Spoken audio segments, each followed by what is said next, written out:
ഇവിടെ കൂടിയിരിക്കുന്ന എല്ലാവർക്കും ക്രിസ്തീശ നാമത്തിൽ സ്നേഹവന്ദനം. ഞങ്ങൾ നിങ്ങളെ എല്ലാവരെയും ഒരു കഥയിലേക്ക് കൂട്ടിക്കൊണ്ടു പോവുകയാണ്. അതിനു മുന്നേ നിങ്ങളോടെല്ലാം ഒരു കാര്യം പറഞ്ഞുകൊള്ളട്ടെ. കവികനല്ല, കലാകാരനല്ല ഞാൻ, കേവലം നിങ്ങളെ പോലെ മാത്രം. കവികനല്ല, കലാകാരനല്ല ഞാൻ, കേവലം നിങ്ങളെ പോലൊരുവൻ. അതെ, ഒരു കലാകാരി. ഒരു കലാകാരനും അല്ല എങ്കിൽ കൂടിയും ഈ കഥയിലേക്ക് ഞങ്ങൾ നിങ്ങളെ സാദരം ക്ഷണിക്കുകയാണ്. ഞങ്ങളുടെ ഈ കഥ നടക്കുന്നത് ഈ പാലമുക്കിലാണോ? അല്ല. ഈ കൊച്ചു കേരളത്തിലാണോ? അല്ലേ അല്ല. പിന്നെവിടെയാണ്? അങ്ങകലെ. ഈ സ്വർഗത്തിൽ നിന്ന് തുടങ്ങി ഈ ഭൂമി ചുറ്റി ഇവിടെ ഇരിക്കുന്ന നാം ഓരോരുത്തരുടെയും വിശ്വാസത്തെ പറ്റിയാണ്. കൃപയേറും കർത്താവിൻ വിശ്വാസം, അതിനാൽ ഹൃദയൻ നല്ല ആശ്വാസം. ദുരിതങ്ങൾ നിറയുമേ ഭൂവാസം, കൃപയാൽ മനോഹരമായി. അതാ അങ്ങോട്ട് നോക്കൂ. നമ്മുടെ എല്ലാം മുന്നിൽ തലയുയർത്തി പിടിച്ചിരിക്കുന്ന നമ്മുടെ ദേവാലയം. ഏഴംകുളം വടക്ക് സെന്റ് മേരീസ് ഓർത്തഡോക്സ് ദേവാലയം. അതിനുള്ളിലേക്കാണ് ഞങ്ങൾ നിങ്ങളെ ഓരോരുത്തരെയും കൂട്ടിക്കൊണ്ടുപോകുന്നത്. ഇവിടെ എല്ലാ കഥ നടക്കുന്നതെങ്കിലും എന്തിനാണ് ഞങ്ങൾ നിങ്ങളെ ഈ പള്ളിക്കുള്ളിലേക്ക് കൂട്ടിക്കൊണ്ടു പോകുന്നതെന്ന് നിങ്ങൾ ചിന്തിച്ചോ? ചിന്തകളെ മാറ്റി നിർത്തി അല്പസമയം ഞങ്ങളുടെ ഒപ്പം വരൂ. അതിനുള്ളിൽ നമ്മുടെ എല്ലാം വിശ്വാസത്തെ മുറുക്കെ പിടിച്ചിരിക്കുന്ന ഒരു വിശുദ്ധ പുസ്തകമുണ്ട്. വിശുദ്ധ ബൈബിൾ. വിശുദ്ധ സത്യവേദ പുസ്തകം. അതെ, വിശുദ്ധ വേദപുസ്തകത്തിലേക്കാണ് ഞങ്ങൾ നിങ്ങളെ കൂട്ടിക്കൊണ്ടു പോകുന്നത്. ചുരുങ്ങിയ സമയമേ ഞങ്ങളുടെ ഉള്ളിൽ ഉള്ളൂവെങ്കിലും വിശുദ്ധ ബൈബിളിനെ കുറിച്ച്, വിശുദ്ധ വേദപുസ്തകത്തെ കുറിച്ച് ഒരു ചെറിയ അറിവെങ്കിലും നിങ്ങളിലേക്ക് പകരുവാനാണ് ഞങ്ങൾ സാദരം ശ്രമിക്കുന്നത്. ബൈബിളിനെ നമുക്ക് മൂന്നായി തിരിക്കാം: പഴയ നിയമം, പുതിയ നിയമം, സങ്കീർത്തനം. അതിലേക്ക് കടക്കും മുന്നേ ഒരു കാര്യം ഞങ്ങൾ വീണ്ടും ആവർത്തിക്കുന്നു. കവികനല്ല, കലാകാരനല്ല ഞാൻ, കേവലം നിങ്ങളെ പോലൊരുവൻ. കവികനല്ല, കലാകാരനല്ല ഞാൻ, കേവലം നിങ്ങളെ പോലൊരുവൻ. അതെ, ആദ്യമേ പഴയ നിയമത്തിലേക്ക് നമുക്കൊന്ന് കടന്നു ചെല്ലാം. ഉൽപ്പത്തിയിൽ തുടങ്ങി മലാഖിയിൽ അവസാനിക്കുന്ന പഴയ നിയമത്തെ കുറിച്ചാണ്. ഉൽപ്പത്തി 1-ാം അധ്യായം 1-ാം വാക്യം ഇങ്ങനെ പറയുന്നു: ആദിയിൽ ദൈവം ആകാശവും ഭൂമിയെ സൃഷ്ടിച്ചു, അവൻ സർവ്വചരാചരങ്ങളെയും സൃഷ്ടിച്ചു. ആദത്തെ സൃഷ്ടിച്ചു ഏദനിലാക്കി ദൈവം, ഏകനായിരിക്കവേ സ്ത്രീ വേണം കൂട്ടിനെന്ന്. നിദ്രയിൽ ആദത്തിന്റെ അസ്ഥിയിലൊന്നെടുത്ത് സ്ത്രീയാക്കി ചമച്ചവൾ ഹവ്വ എന്ന പേരിട്ടു. തോട്ടം സൂക്ഷിപ്പാനും കൈകനികൾ ഭക്ഷിപ്പാനും തോട്ടത്തിൽ അവരെ കാവലുമാക്കിയതേ. തോട്ടത്തിൻ നടുവിൽ നിൽക്കും വൃക്ഷത്തിൻ ഫലം നിങ്ങൾ തിന്നുന്ന നാളിൽ മരിക്കും നിങ്ങൾ. ആദത്തെ വഞ്ചിപ്പാനായി സാത്താൻ ഒരു സൂത്രമെടുത്തു. തോട്ടത്തിൻ നടുവിൽ നിൽക്കും വൃക്ഷത്തിൻ ഫലം നിങ്ങൾ തിന്നുന്ന നാളിൽ കണ്ണു തുറക്കും നിശ്ചയം. തിന്നപ്പോൾ ഇരുവരും നഗ്നരായി തീർന്നു. അതെ, അവർ ചെയ്ത പാപം മൂലം ഏദൻ തോട്ടത്തിൽ നിന്നും അവർ പുറത്താക്കപ്പെട്ടു. ദീർഘകാലത്തിന് ശേഷം ഭൂമിയിൽ നിരവധി ജനങ്ങൾ ജീവിച്ചിരുന്നു. അവർ ദൈവത്തെ മറന്ന് നമ്മളെ പോലെ, നമ്മൾ ഇവിടെ കൂടിയിരിക്കുന്ന ഓരോരുത്തരെയും പോലെ ദൈവത്തെ മറന്നുകൊണ്ട് ധാരാളം ദുഷ്ടതകൾ പ്രവർത്തിച്ചു. അവർ വളരെയധികം കഠിനഹൃദയരും ദുഷ്ടന്മാരുമായി തീർന്നു. അതിനാൽ ദൈവം മുഴുവൻ ലോകത്തെയും ഒരു മഹാപ്രളയം കൊണ്ട് നശിപ്പിക്കുവാൻ തീരുമാനിച്ചു. എന്നാൽ ദൈവത്തിന് ഒരാളോട് മാത്രം പ്രസാദം തോന്നി. ആരാണ് അയാൾ? നമ്മുടെ നോഹയപ്പച്ചൻ. നോഹ എന്നോരപ്പച്ചൻ ഗോഫർ എന്ന മരം കൊണ്ട് തട്ടിയും മുട്ടിയും പണിയായി പെട്ടകമങ്ങനെ റെഡിയായി. തട്ടിയും മുട്ടിയും പണിയായി പെട്ടകമങ്ങനെ റെഡിയായി. പക്ഷികൾ ഈ രണ്ടായി വന്നു, മൃഗങ്ങൾ ഈ രണ്ടായി വന്നു. കൽപ്പന കാത്തു അപ്പച്ചൻ, അനുസരിച്ചു ദൈവത്തെ. 40 രാവും പകലുമതായി ചറപറ ചറപറ മഴ പെയ്തു. രക്ഷാവഴിയെ നിന്നിച്ചോർ ശിക്ഷാവിധിയിൽ ആയല്ലോ. അതിൽ നിന്നും രക്ഷപ്പെട്ട നോഹയുടെ കുടുംബം പിന്നീട് വർഷങ്ങൾ ജീവിച്ചു. അതെ, നമുക്ക് അവന്റെ തലമുറയിലെ യോസഫിന്റെ കാലഘട്ടത്തിലേക്ക് ഒന്ന് കടന്നു ചെന്നാലോ? അനിയനാൽ അടിമയാക്കപ്പെട്ട, ഫറവോ രാജ്യത്തേക്ക് തള്ളപ്പെട്ട, പിന്നീട് ഈജിപ്തിൽ തന്റെ ഗോത്രങ്ങൾക്ക് ഒരു സ്ഥാനം കണ്ടെത്തി കൊടുത്ത നമ്മുടെ യോസഫ്. അവന്റെ ഗോത്രങ്ങൾ പെറ്റുപെരുകി. അവന്റെ ഗോത്രങ്ങൾ അങ്ങ് ഇസ്രായേലർ എന്ന പേരിൽ അറിയപ്പെട്ടു.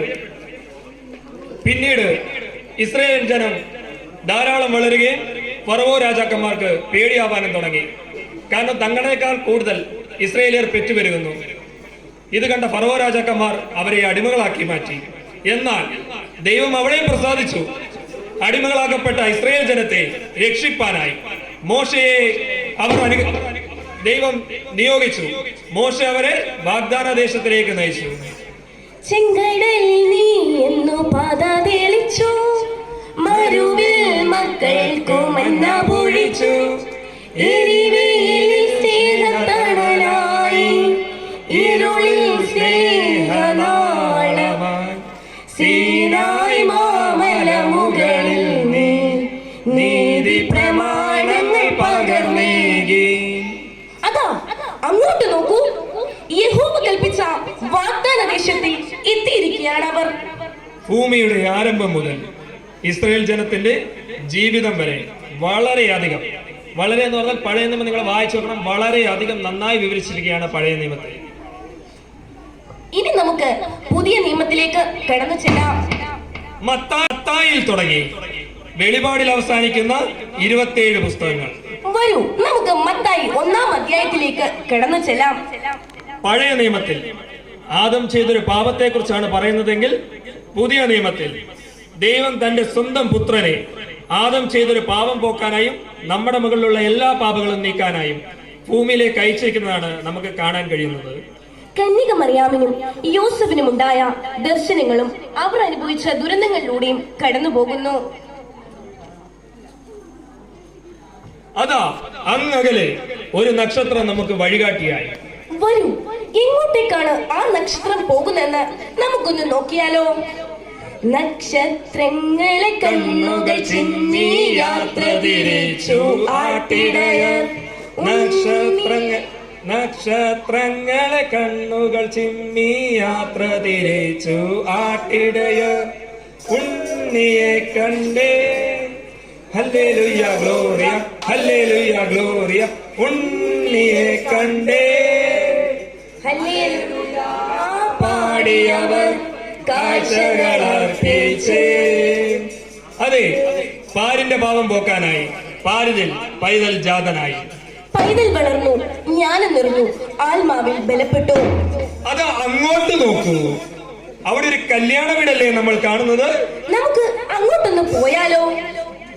കാനാ എന്നൊരു നാട്ടിൽ കല്യാണത്തിൻ വീട്ടിൽ സൽക്കാരത്തിൻ നേരം വീഞ്ഞു തീർന്നു പോയി. ശിഷ്യന്മാരോട് ചൊല്ലി കൽപാത്രത്തിലാരിലും വെള്ളം നിറപ്പിൻ. യേശുദാനം നോക്കിയ നേരം നിറച്ച വെള്ളം വീഞ്ഞായി. അങ്ങനെ ഒരു നാൾ ദൈവപുത്രൻ കടന്നു പോകുന്ന വഴിയിൽ നമ്മുടെ സക്കായിക്ക് ഒരു ആഗ്രഹം. എന്താണെന്നല്ലേ? ദൈവത്തെ ഒന്ന് കാണണം, ഒന്ന് തൊടണം, അവനോടൊന്ന് മിണ്ടണം. പക്ഷേ പുള്ളി നമ്മുടെ കൂട്ടാണ് കേട്ടോ. എന്താണെന്നല്ലേ?